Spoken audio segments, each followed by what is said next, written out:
집에서 표정을 그렇게 구기고 있으니까 너 때문에 내가 기분이 안 좋아서 그런 거 아니야.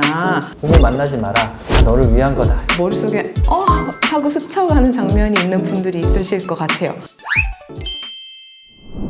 안녕하세요. 이혼 전문 변호사 김정세입니다. 네, 안녕하세요. 박희연 변호사입니다. 요즘 이혼 상담을 하다 보면 유독 가스라이팅이라는 단어를 많이 듣게 되는 것 같아요. 배우자가 나를 가스라이팅 해왔는데 이혼 사유가 되느냐, 이거 위자료 청구할 수 있느냐, 이렇게 많이 물어보시곤 하거든요. 맞아요. 그런데 이게 사실 거의 모든 이혼 가정에 조금씩은 있는 게 가스라이팅인 것 같아요. 가스라이팅이라는 그 인식이 지금처럼 퍼지기 전에도 사실 이것 때문에 파괴되는 가정들이 전 많이 있었다고 생각을 하거든요. 네, 맞습니다. 그래서 오늘은 배우자 사이에 흔히 일어나는 가스라이팅의 유형은 무엇인지 함께 이야기 나눠보도록 하겠습니다. 먼저 가스라이팅이 뭐냐면 상대방을 지배하기 위해서 그 사람의 심리나 상황을 좀 교묘하게 조작하는 거예요. 그래서 이제 그 사람으로 하여금 이제 스스로를 좀 의심하게 만들고 판단력을 흐리게 하는 거죠.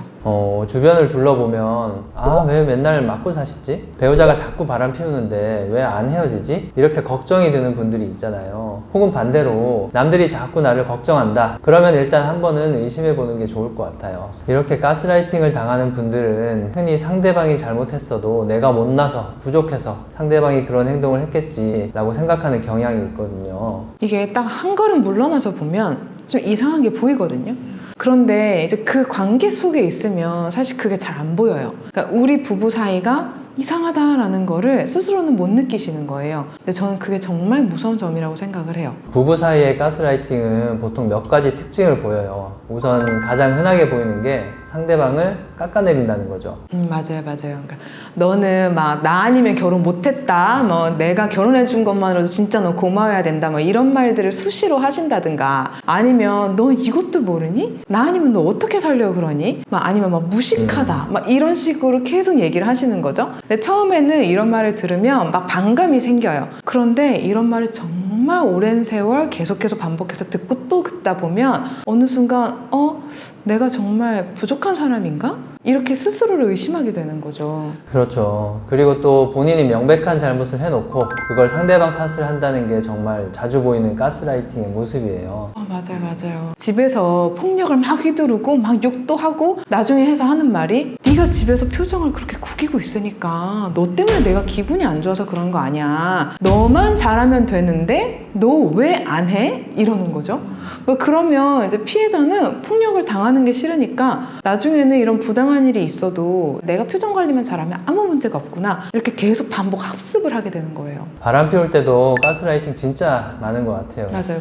예를 들어서 배우자가 바람 피운 증거를 들이밀면서 이거 뭐냐고 물어보면 너 의구증이냐? 의처증이냐? 정신병원 가봐 이러고 뻔뻔하게 상대방 탓을 하는 거예요. 맞아요. 뭔가 빼도 박도 못한 증거를 보여줘도 그게 결국엔 내 탓이 돼. 네가 살이 쪄서 그런 거 아니야. 너도 다른 사람들처럼 좀 자기 관리를 좀 해봐. 그럼 내가 밖으로 이렇게 돌겠어? 뭐 이런 식으로 말씀을 하시는 거예요. 근데 지금 영상 보시는 분들 중에 머릿속에 하고 스쳐가는 장면이 있는 분들이 있으실 것 같아요. 그런 분들 정말 잘 보시기 바랍니다. 이게 정말 나쁜 게 뭐냐면 자기 잘못을 오히려 상대방 탓으로 만들면서 그 사람의 존재를 깎아내리는 거예요. 그러니까 듣는 당사자는 굉장히 자존감이 낮아질 수밖에 없거든요. 스스로의 가치에 대해서 의심을 하게 된다는 거예요. 근데 그렇게 가스라이팅을 하는 사람들은 자기가 가스라이팅을 한다고 생각을 안 해요. 할 만한 말이니까 하는 거라고 그냥 생각을 한다는 거. 그게 문제죠. 그리고 또 중요한 특징 중에 하나가 경제적으로 통제한다는 거예요. 맞아요. 막 돈 쓸 때마다 일일이 허락받게 한다고 막 1,000원짜리 하나도 막 써서 내야 되고, 막 카드 한도 하루에 막 10,000원으로 설정하는 분도 있고 막 그래요. 만약에 돈을 모아야 해서 타이트하게 돈 관리를 한다, 그래서 서로 합의하에 짧은 기간 이렇게 한다면 문제 없겠죠. 근데 결혼 생활 내내 그런다, 상대방한테 돈 쓰는 거 다 허락받아야 하는데 상대방은 돈을 얼마나 쓰는지 어디에 쓰는지 하나도 공유를 안 해준다, 그런 문제가 있는 거죠. 일상생활 속에서 경제적으로 내가 독립하지 못하게 만들고, 그러니까 돈을 타서 쓸 때마다 뭔 돈을 이렇게 많이 쓰냐, 너 왜 그렇게 무능력하냐, 넌 나 없으면 밥도 못 먹고 산다, 애 어떻게 키울래, 이러면서 자꾸 눈치를 준다. 그러면 이런 것도 저는 가스라이팅의 일종이다라고 보고 있어요. 그리고 경제적으로 통제하는 것뿐 아니라 인간관계도 통제를 해요. 그래서 친구 못 만나게 하는 건 당연하고요. 하물며 가족들도 못 만나게 해요. 어떤 식이냐면 너네 부모님은 너한테 나쁜 영향을 주는 사람이다. 너희 부모님 때문에 우리 애들까지 그렇게 자랄까 걱정이다. 너도 부모 때문에 부정적으로 자라지 않았냐. 부모 만나지 마라. 다 너를 위한 거다. 이런 식으로 마치 상대방을 위하는 척 하면서 관계를 통제를 하는 거예요. 맞아요. 다 끊어내는 거죠. 그러다 보니까 이제 점차 주변 인간관계가 막 좁아지는 거예요. 결국 남는 건 나하고 이 배우자밖에 없는 거죠. 그럼 이 사람이 하는 말이 더더욱 나한테 큰 영향을 줄 수밖에 없죠. 그럼 나중에는 어떻게 되냐면 내가 어떤 상황에 처해 있는지, 내가 어떤 대접을 받고 있는지, 상대방이 나한테 어떻게 하고 있는지를 전혀 인지를 못한 채로 그냥 살아가게 되는 거예요. 전에 상담했던 분 중에 남편이 폭력을 행사하는 분이 있었어요. 임신 중이었는데 별 일도 아니었어요. 남편이 회사에서 승진을 못한 거죠. 속상하니까 술을 잔뜩 마시고 온 거예요. 근데 아내가 만삭이니까 곧 애도 태어나는데 이렇게 술 마시고 늦게 들어오면 어떡하냐. 앞으로는 속상한 일 있어도 이렇게까지 마시지는 말아라. 잔소리를 한 거죠. 근데 남편이 내가 너 임신해서 너 돌봐주려고 야근 안 하고 그러다 보니까 일에 소홀해져서 승진 못한 거 아니냐. 너 때문에 못했다 승진. 이러면서 아내 배를 걷어찼어요.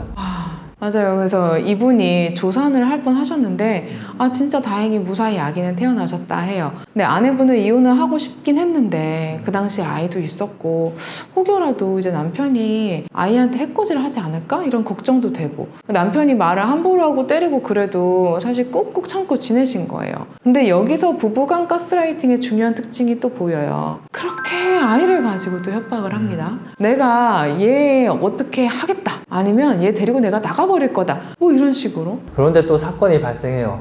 코로나 시기였는데 아이가 4개월, 그러니까 이제 갓 100일 지났어요. 근데 시아버지가 갑자기 아프신 거예요. 남편이 아내 보고 시아버지 병간호를 하라고 한 거죠. 근데 아내는 코로나 시기이기도 하고 아이가 너무 어리니까 무서워서 안 했어요. 근데 몇 달 뒤에 시아버지가 돌아가신 거예요. 그때 이후로 남편은 너 때문에 돌아가신 거다 이러면서 수시로 때리는 거죠. 그래서 아내분도 못 살겠으니까 찾아오셨던 건데 오셔서 하시는 말씀이 내가 간호를 거부해서 시아버지가 돌아가셨으니 남편이 이해가 간다. 원래 착한 사람이다. 이렇게 자꾸 남편 변호를 하시는 거예요. 이게 또 가스라이팅 당하는 배우자분들의 특징인데 자꾸 자기 탓을 하면서 그 가해자를 두둔을 한다는 게 좀 굉장히 공통적으로 보이는 특징 같아요.